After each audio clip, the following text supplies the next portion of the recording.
education. AI's our celebration.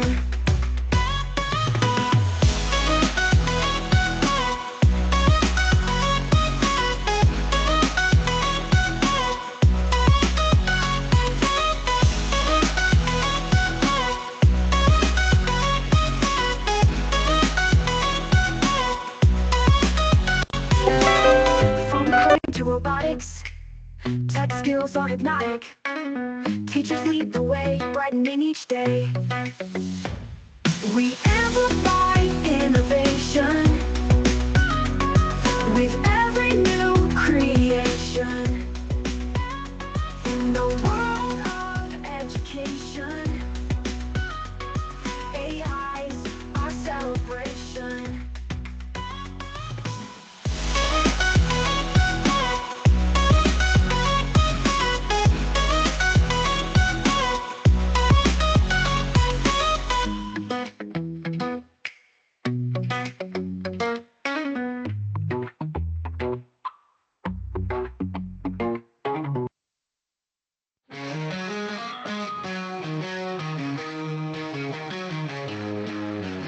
Teachers gather round today, futures bright in every way.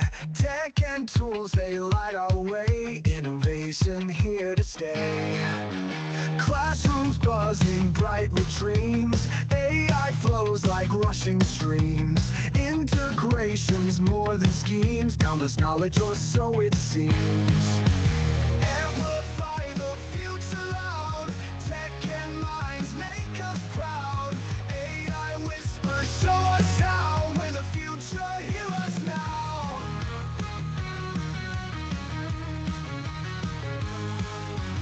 Tablets, laptops, smart displays, every child in learning craze. Coding robots as they play, innovation leads the way.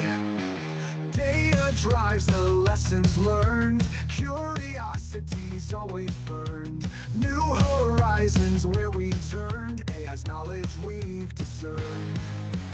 Guide the minds and set them free, text the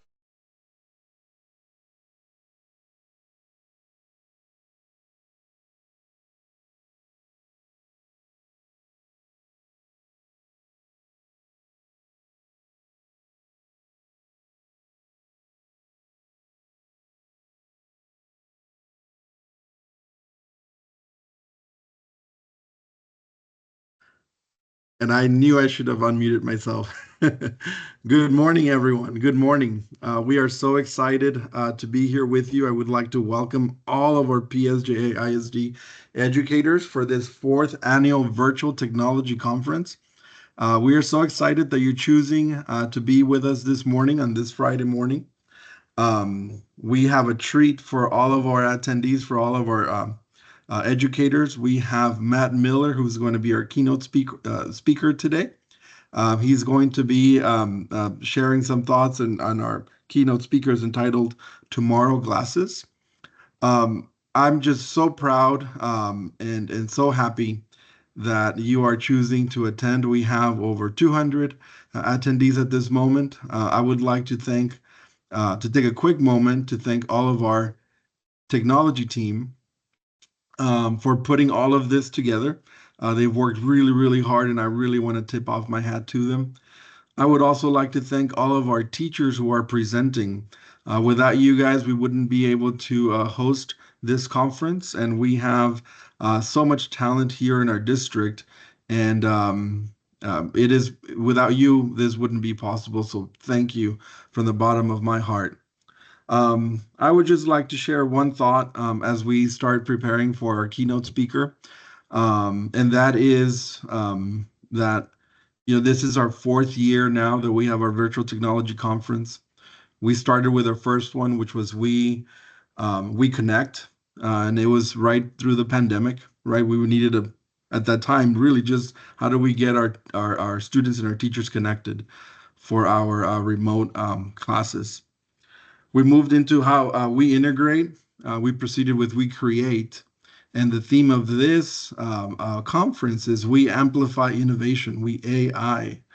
And I know that we are in the beginning stages of our artificial intelligence and its effect that it's having on major industries and education.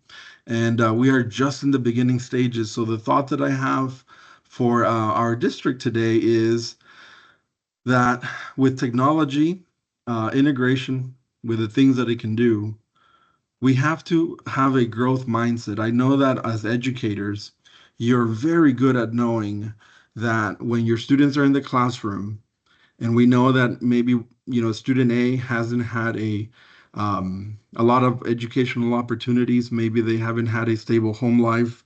Maybe they haven't been doing their homework for some years at a time.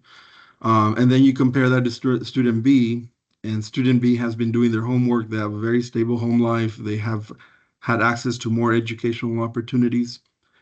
And when we compare them, we know that both students are capable.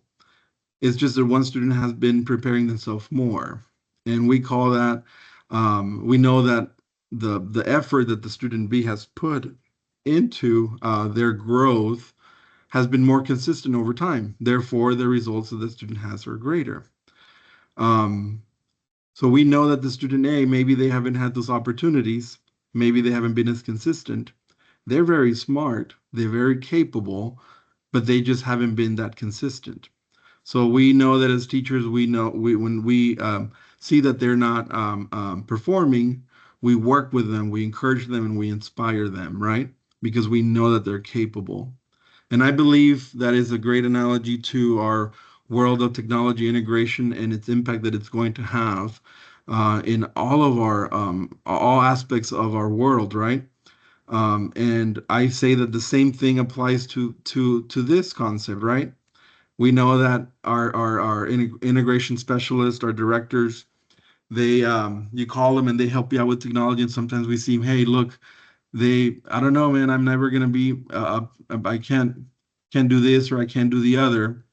Please know that you can, um, and the skills that are going to get you there is the resilience, the ability to risk, the ability to try things, and the ability to spend some time on working with the tools that are going to help you be more efficient and more effective in the classroom. We know that our PSJA ISD teachers are so effective. We have a great district and we achieve a lot. We have great graduation rates.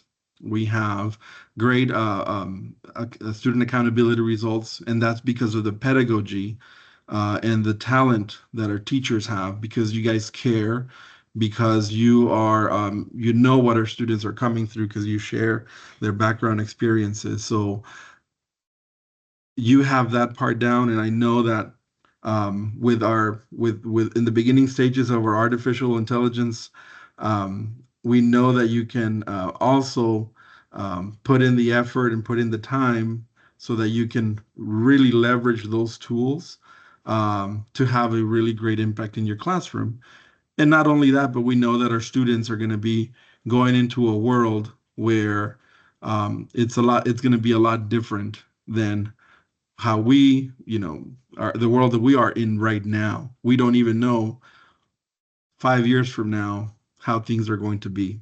So I encourage every single teacher, every single administrator, every single clerk, secretary, paraprofessional to really try things out, to reach out to us if you would like to get some support, because that's the only way that you're gonna, continue to grow in this field.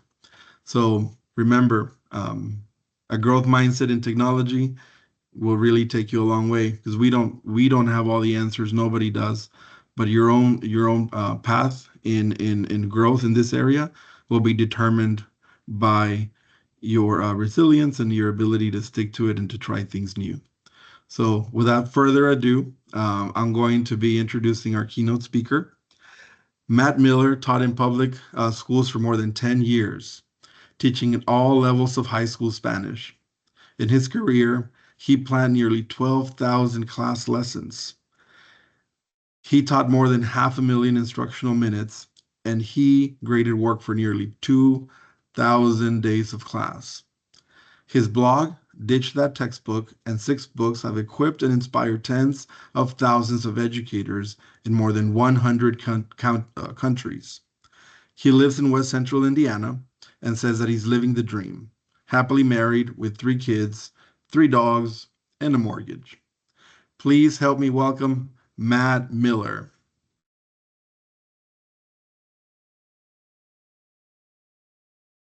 And I believe Matt Miller is muted. You would think after all these years of all these Zoom calls, we would learn, and here I am. All right, well, thank you so much for that kind introduction. Good morning, everyone. Great to get to spend some time with you all today to talk about this topic that I know is very front and center of a lot of our minds. So, when you hear the term artificial intelligence, what's the first thing that comes to mind for you? We seem to go in a variety of different directions, but I think the first thing that pops into your mind tells us a lot about your feelings about artificial intelligence. So maybe your first thought was Rosie the robot. Do any of you remember Rosie the robot from the Jetsons? Clean the house, did the dishes, wash the clothes. Or maybe you think of WALL-E. If you all watch WALL-E, these are friendly, helpful robots with a personality. Maybe that says you're an optimist when it comes to AI. Or if it wasn't Rosie or WALL-E, maybe your first thought was HAL 9000 from the movie 2001: A Space Odyssey. Or KITT, the cool talking car from the 80s TV show Knight Rider. And if you remember this, you've got to be of a certain generation to really remember these. They were the faceless voices that assisted the humans. Now, if those two were our first images of artificial intelligence, does that mean that we're old? Or did you think of Ultron from the Marvel movies or Skynet from the Terminator movies? AI that goes rogue and wants to take over the world and destroy anything that stands in its way. If you thought of Ultron or Skynet, then you're probably already building a bunker to protect you from the robot overlords, aren't you? I'm sorry to break this to you, but they're going to be smart enough to find you there, right? See, most of us hadn't been thinking about artificial intelligence much in the past. Outside of sci-fi movies and TV shows, it was sort of the realm of computer scientists and hackers and people who are way more tech savvy than all of us, at least until recently. Because in November 2022, we got introduced to ChatGPT. And all of a sudden, artificial intelligence wasn't the stuff of science fiction movies anymore. It was here, front and center, like in our cell phones and our day-to-day lives. I mean, artificial intelligence had been around before, but not like this. I think, actually, here, hang on a second. I'm sorry to interrupt this. I have the wrong slide deck pulled up. Does anybody feel a little bit better about this, that like the tech presenter is already having issues with his tech? I got to make sure that we get the right one of these so that we can stick to our time allotment. Okay. Here we go. Sorry about that. Okay. So, as I was saying, artificial intelligence is when a computer or a machine processes information and then acts on that information in a similar way that a human would. Processes information and then acts on information. And AI has been around for a while now. Like the AI in your smartphone uses your face to unlock your phone. AI suggests directions in your GPS map apps, new movies to watch on Netflix, new products to buy on Amazon. Yay, impulse buys. And it's even in the autocorrect and the autocomplete in your text messaging apps. Although I don't know about you, but my autocorrect is a little more like artificial stupidity than artificial intelligence. So here's how AI does all of that. It takes tons and tons of data, and it starts looking for patterns, consistencies, commonalities. Then it uses those patterns in the data to make its best percentage guess of what to do, what we ask it to do. And what can it do? Well, large language models like ChatGPT can answer questions, summarize texts, write a short story or a soliloquy or a sonnet or a haiku. Can give us life advice, career advice, relationship advice. AI image generators can create images from a text description.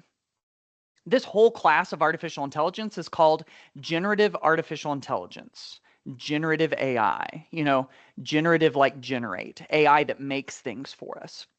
And it can compose a song, write computer code, make videos from scratch, and even analyze our school data, all by looking at patterns and making its best percentage guess of the answer.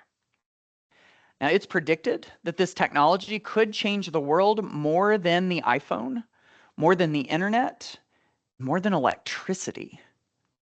Goldman Sachs predicts that AI will both eliminate and create millions of full-time jobs by 2030.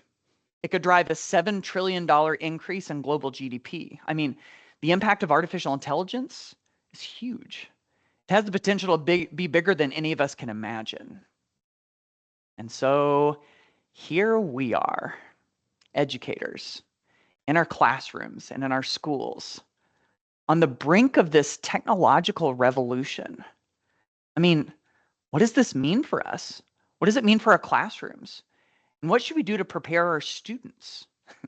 There's a lot to unpack here, but let's start super basic. Let's start in the classroom.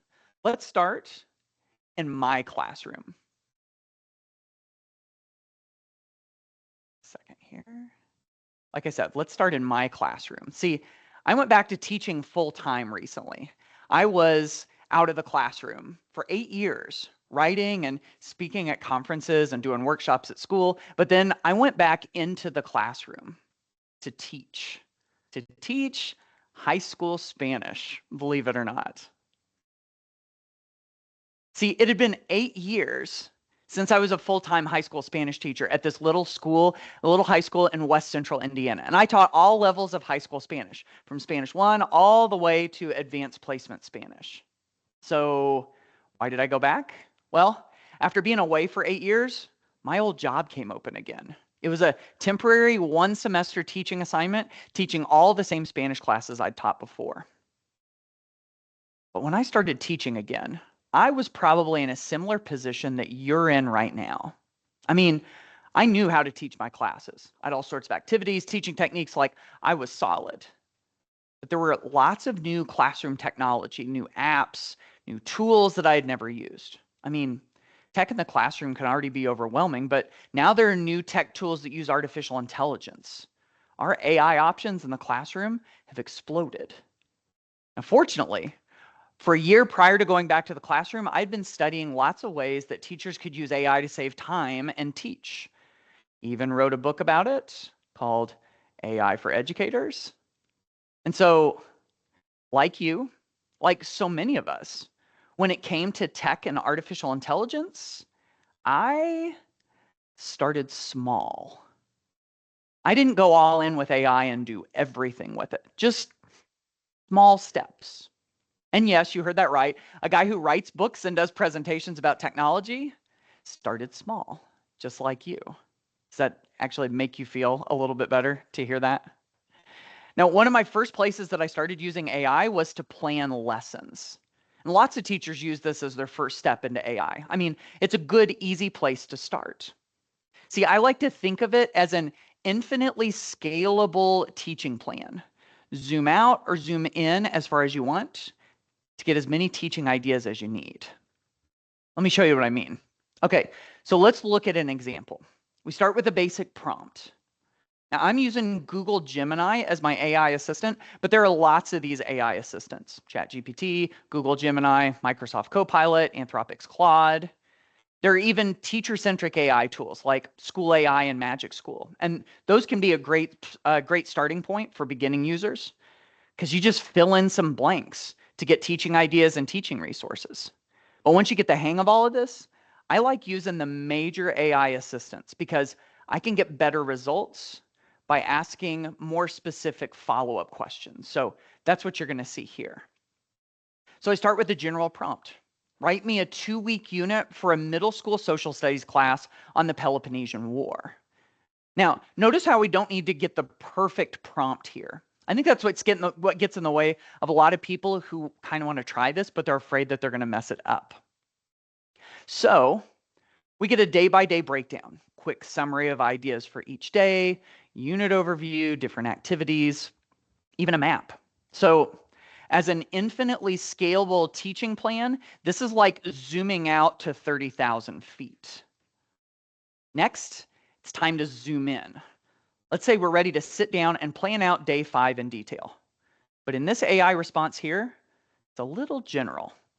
We need specifics. So we just say, can you give me details on what day 5 of that plan would look like?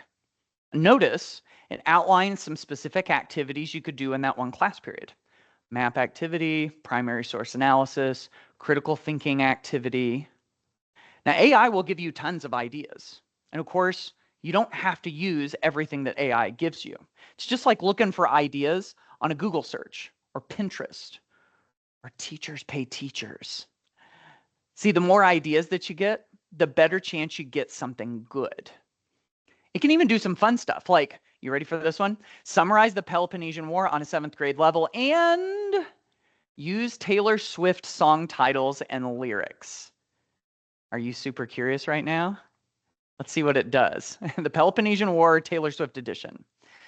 Like a bad breakup, shaking it off with their fancy navy. Oh, that one's a little, I don't know about that one. They're never getting back together attitude. Don't you think the 7th graders would call that cringe? Pretty sure they would call that cringe. Or maybe you would do it with Marvel movies instead. The Infinity Gauntlet, rising tensions like with the Infinity Stones. Sparta like guardians ready to assemble. Or how about this one? You ready for this? Can it use Chick-fil-A as an analogy for the Peloponnesian War? No, no way, right? Yep, there it is. Waffle fries and tension. Delicious democracy, top-notch culture. Tension sizzled like a forgotten order of nuggets. See, AI will give you a ton of ideas, but notice the key ingredient in making all of this a success. It's you. The key ingredient is the human teacher. Your teaching experience, your understanding of your students. That's what makes these ideas any good. See, AI isn't replacing teachers or making them obsolete. It's just giving you ideas and buying you time. The time that we've so desperately craved for all of these years. And time you can spend on what matters most. I mean, think about it. Take a 20-minute task like lesson planning. Okay, for some of us, we're like, 20 minutes? No, that's not nearly enough time. But for easy math, let's say it's a 20-minute task. And what if we can take that 20-minute task and turn it into a 12-minute task? You just saved 8 minutes. And if that happens just once a day, 8 minutes once a day times 180 school days, you know what that adds up to? 1,440 minutes. You know how long 1,440 minutes is? Exactly 24 hours. Exactly. You just saved an entire 24 hours with just 8 minutes a day. Got a 45-minute prep period? 1,440 minutes equals 32 prep periods at 45 minutes each. I mean, think about it. What could you do with 24 extra hours, with 32 extra prep periods? Plan that activity you've been wanting to try out? Get caught up on grading and emails so it isn't hanging over your head? Or crazy idea here, go home on time? Like get out the door 10 minutes earlier than you usually would? See, this is what makes me optimistic about AI tools in the hands of teachers. We use these AI tools to save time. You know, that currency that teachers use to do great things in the classroom, it's time, right? This is finally something that gives us more time instead of taking it away. It's almost like having your own personal teaching assistant. Have you ever dreamed that the school district would hire you a teaching assistant? Well, now you sort of have one. It's kind of like what my t-shirt says. It says, AI is my new teaching assistant. See, if you can use it to save time little by little, that time really adds up. But we got to be careful. Here's a word of caution. AI can make us efficient, but it can also make bad teaching efficient. Just because AI gives you something doesn't mean it's any good. Like I said earlier, the human teacher is the key here. We need your brain.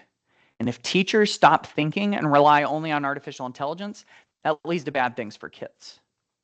Now, I could go on and on and on about the different ways that you could use AI in the classroom, but since we've got a lot of things to cover in a short amount of time, let's just do this. Get your cameras ready, or get your screen capture, your snippet tool or snipping tool ready. Because I'm going to show you on the screen here a list of things that educators could get from AI assistants like ChatGPT. So get ready to snap a picture if you want to hold on to it. And here it is. Lesson plan ideas, practice activities, discussion questions, differentiation ideas, tech integration. Ask it where it thinks students might struggle, creativity, analogies, links to student interests. Level up your teaching with the 4 C's or Bloom's taxonomy or Webb's depth of knowledge. Summarize what education research says because we don't have time to look at all those journal articles. Real world connections, project ideas, memory and recall strategies. Lots of stuff. So an infinitely scalable teaching plan with an infinite number of ideas. See where I was going with this? Now that's just one way AI can save you time and help you look way more creative than you actually are. So what else can it do? Let's talk about images for a moment. Now, as a Spanish teacher, I used to spend hours looking for images that my students could describe in Spanish.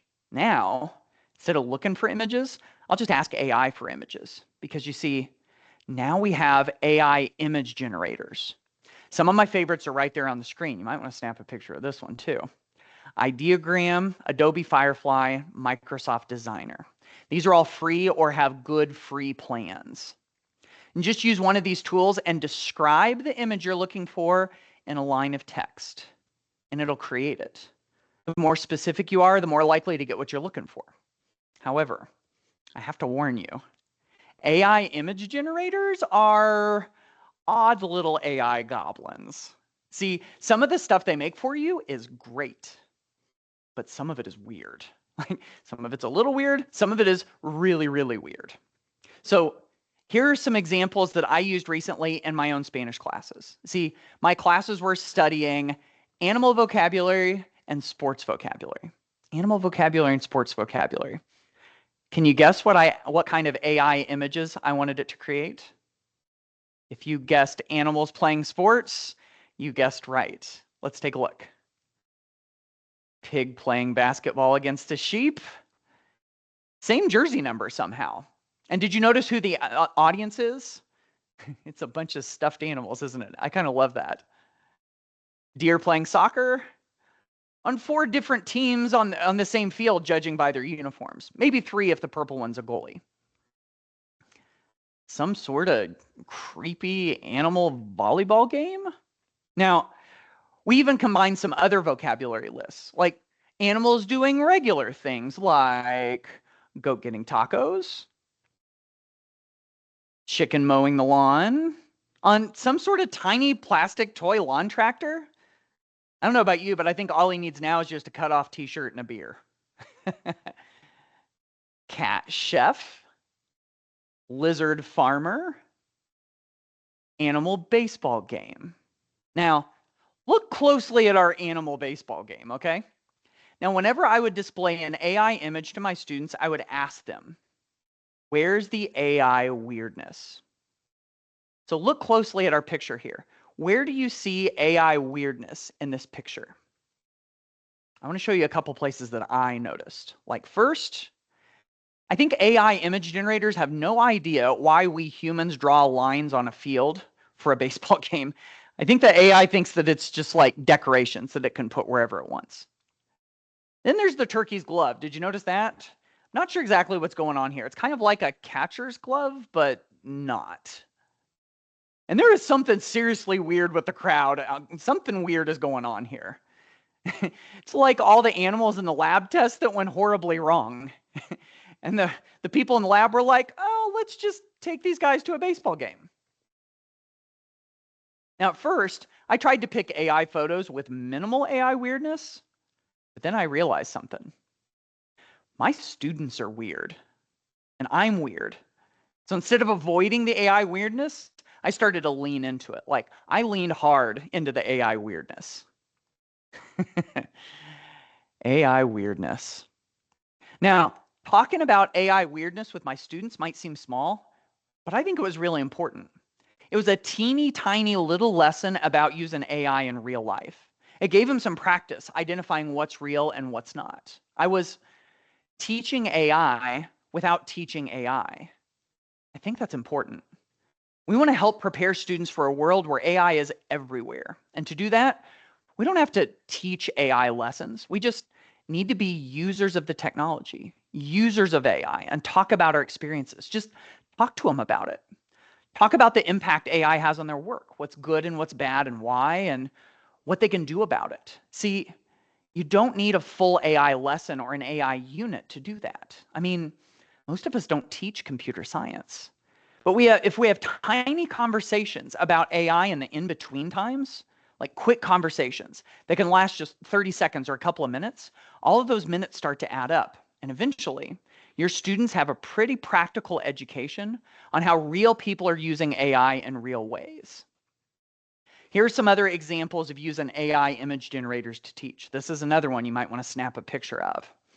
Vocab images to describe like I did, new illustrations to a story like maybe a read aloud, alternate endings to history, even math word problem images. And I've got a couple of other AI image generators up there that I like.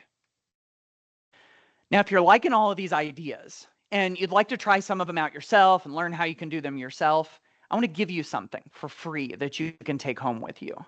It's my AI teacher toolkit. And in it, I share some of my favorite AI tech tools and some of my favorite teaching ideas that use AI, just like you're seeing right here. Now, if you're looking at all of this and you're thinking, wow, that's some great stuff. I wonder where I can get Matt's stuff. I promise that link on your screen is real. So just go to getmattstuff.com and type in your email address, and it'll send you the AI teacher toolkit for free. It'll also get you some other free ebooks packed with practical teaching ideas, and it'll sign you up for my email newsletter where you get a little drip of new ideas to try in your inbox on a regular basis. So to this point, we've talked about the impact that AI can have on our schools.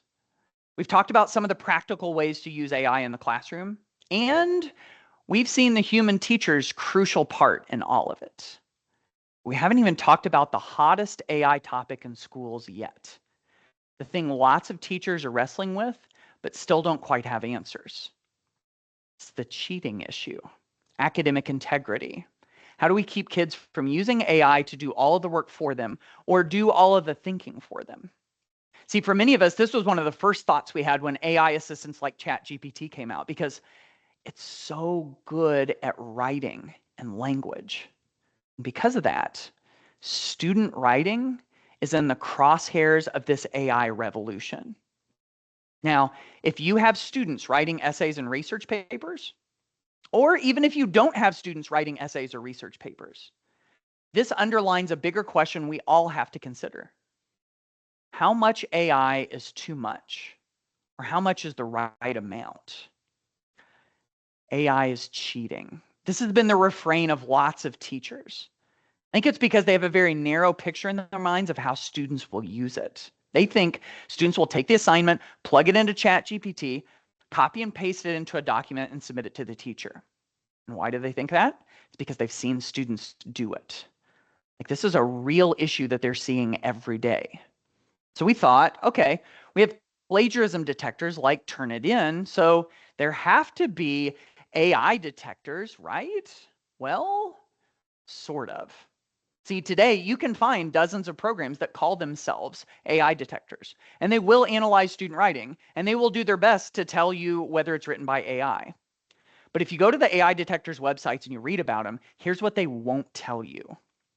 AI detector programs are terrible at their jobs. Yep, I said it. They're terrible at their jobs.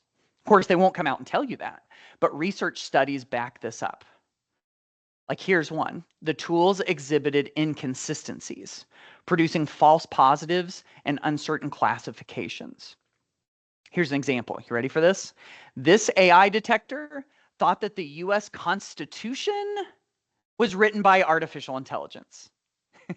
It thought that ChatGPT wrote those 4 paragraphs of the Constitution. And I love that line up at the top that says the founding fathers were way ahead of their time. Writing a constitution with AI, they were way ahead of their time. And the icing on the cake, AI detectors are biased against non-native English speakers. Did you know that? Do you notice how much higher the red bars are than the gray ones?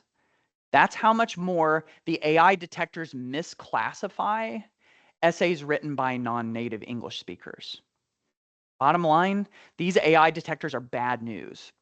Colleges and public schools across the United States have prohibited teachers from using them.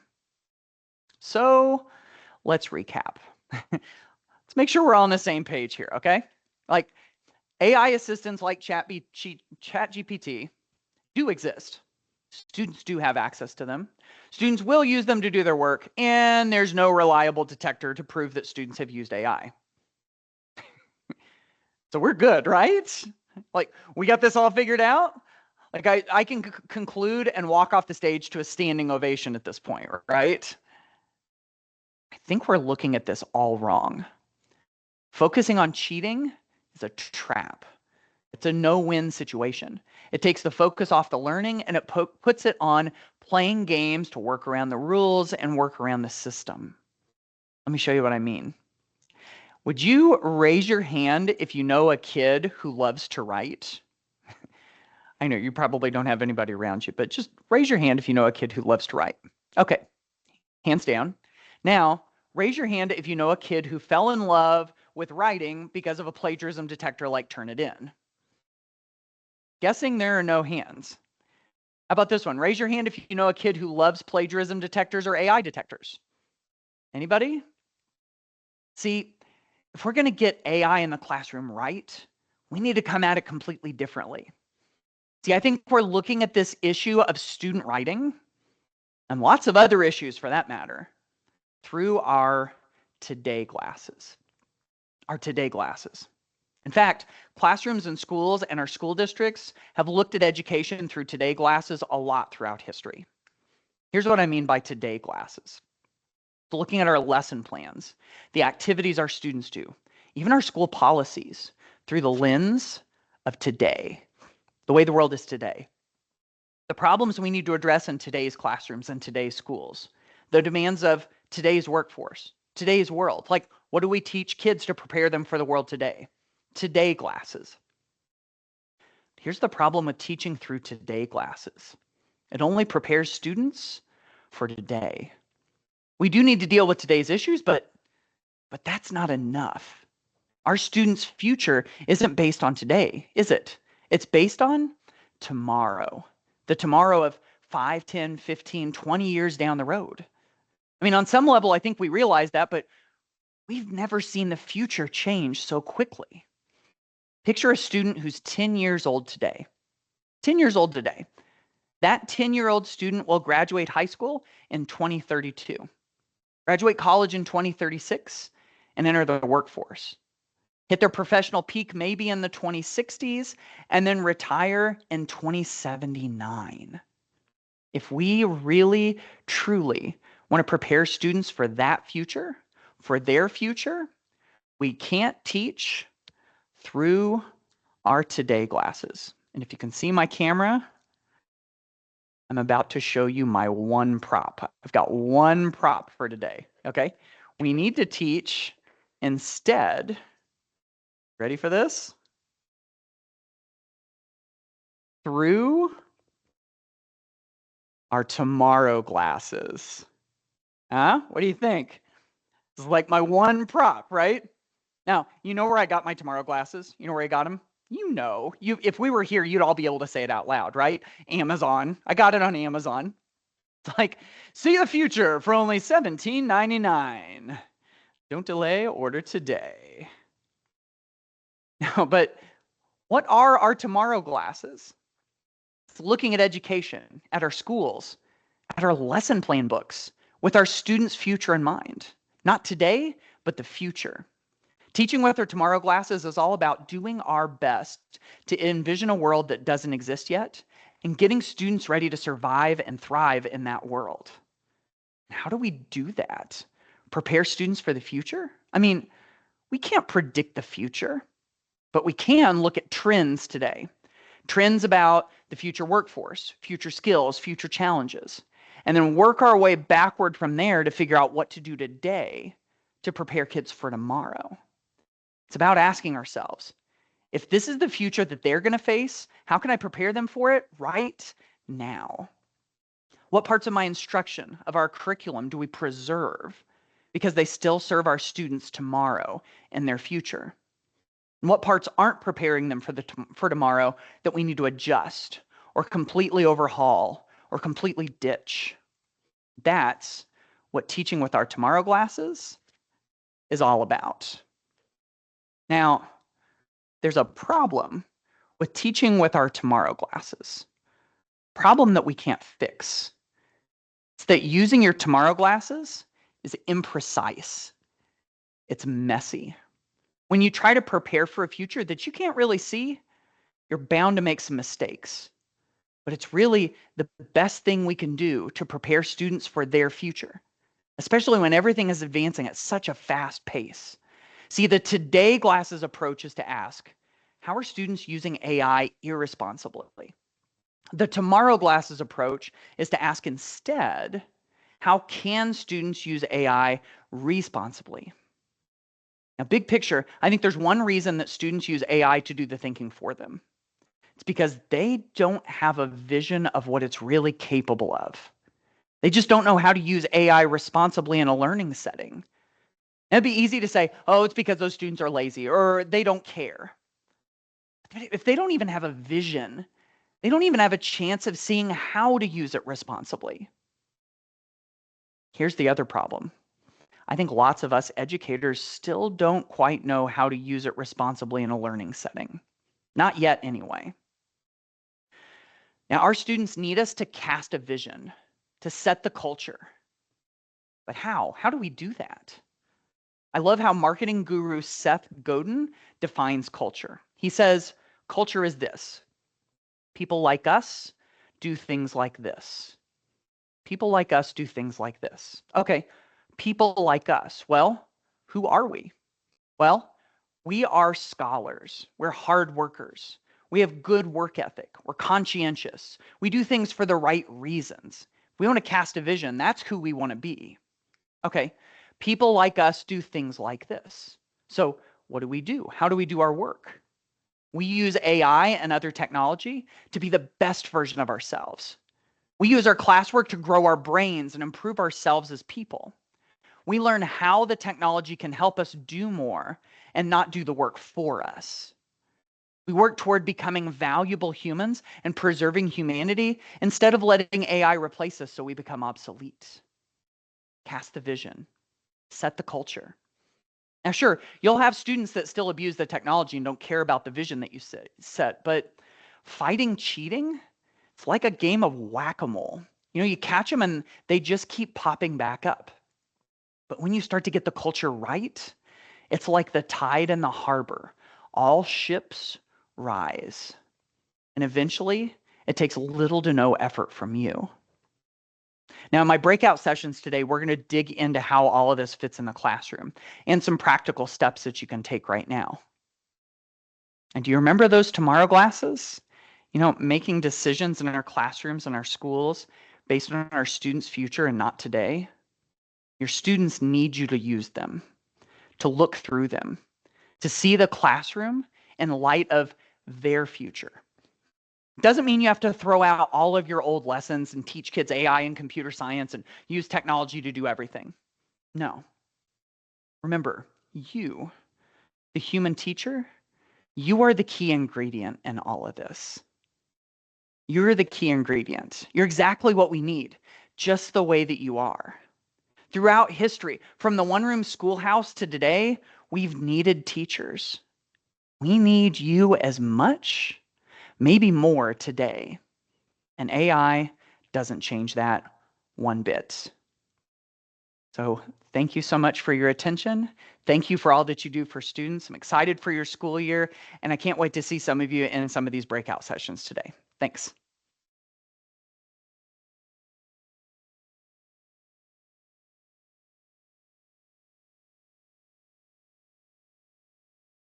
All right, everyone. It is time for some logistics in our conference. But before we begin that, we'd like to give a big thank you to Matt. What a great inspirational talk you have given us this morning, Matt. And we have a lot to think about of using those tomorrow glasses and AI responsibly with our students. So thank you for that.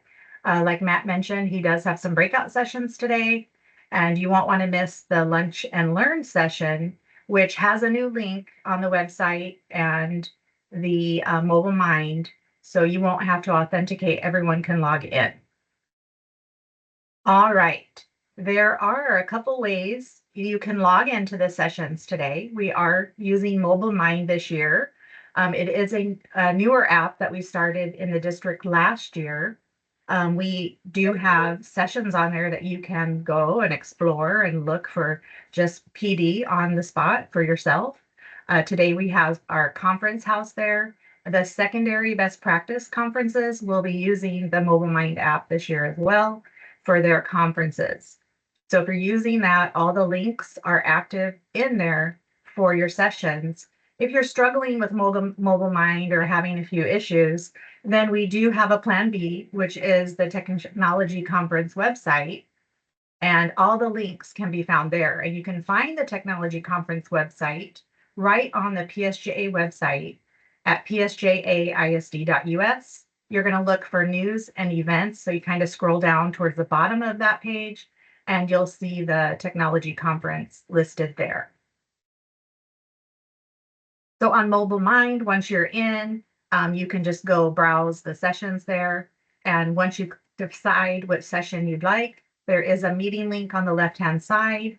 You're simply going to click that meeting link and it will take you directly to the team session for that topic, for that session. If you're using your mobile device, you're going to go to the All Sessions tab in the Mobile Mind. You do need your app downloaded if you're using this avenue.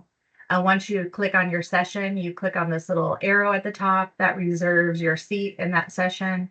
And you're going to click on the green Join the Meeting to join in on that Teams session. That will take you directly to the Teams meeting. So if you're struggling, like I said, with Mobile Mind, you're welcome to go to the conference website. And here on the schedule page, you have the whole schedule for the conference. So we just had our fabulous keynote speaker, and then we have 2 breakout sessions this morning. Session 1 is from 9:30 to 10:30, and session 2 is from 10:40 to 11:40. Then we have a little 20-minute break.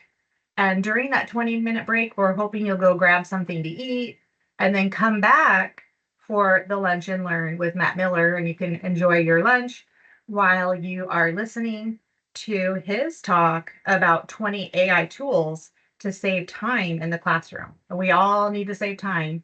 So that should be fabulous. And then in the afternoon, we have 2 breakout sessions, one from 12:45 to 1:45 and from 1:55 to 2:55. If you click on these breakout sessions, it will take you over to the schedule page and it will take you directly to the page for that session time. So once you're here, you will browse through the sessions for that breakout. We have 15 breakout sessions for each session time.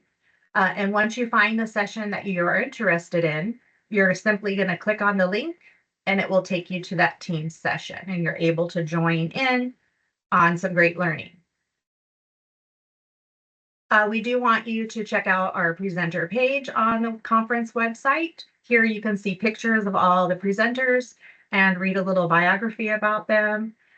We do have several featured presenters, partners to our PSJA district, and we have very many PSJA educators sharing what they're doing with technology in the classroom today during the session. So check that out on the conference website. We do value your feedback and hope that you will evaluate the sessions that you attend today. The session evaluation link will be given to you during each session. It should be in the chat. easily to click on. If you missed that, however, you can come back to the schedule page and go to the breakout session for the time that you are attending. And at the very bottom, underneath every session, the last thing is the session evaluation link. So we would appreciate your feedback so we can always, we always are trying to make things better each year to help teachers. There is also a session evaluation at the end of the conference for the final overall, if you would please fill that out as well. At the end of the conference, we do have door prizes. We have 139 door prizes today. So make sure you sign in with the remote check-in code, which is TECH24. It is all capital letters, TECH 24. So please do that. You can check out our sponsors. These are the great, fabulous businesses around our area that have donated lots of prizes for y'all today because they do appreciate everything teachers do. So you're going to go to the sponsors page on the website and you're able to see all of our sponsors that donated door prizes. And right under that in the little drop down arrow is our door prizes list, and you can go in and see what you could win today. Please make sure again that you have checked in, and we will not have the door prize list up this afternoon. It will be up by Monday, probably by noon in the morning sometime, but before noon we will get that up. So come back Monday and check to see if you are one of the lucky winners, and then we will have you come. You can start coming Monday afternoon to pick up those door prizes. We are located here at Ballou High School on Business 83, and we would like all door prizes to be picked up next week between Monday, August 12th and Friday, August 16th. So please check back. We hope you enjoy the conference. Please share your experiences of the conference today on social media. I've already seen a few of those coming in. You can use the hashtag PSJA WeAI. If you need assistance, you can always reach out to us at email psjaTech@psjaisd.us or call at 956-354-2150. And I think it's Instructional Tech, not PSJA Tech. All right. If you have questions or need assistance with anything, we're going to stick around here for any questions in the chat for a little bit, but you are free to go enjoy the conference, enjoy the sessions, enjoy learning today. So thank you so much for joining us. Have a wonderful day.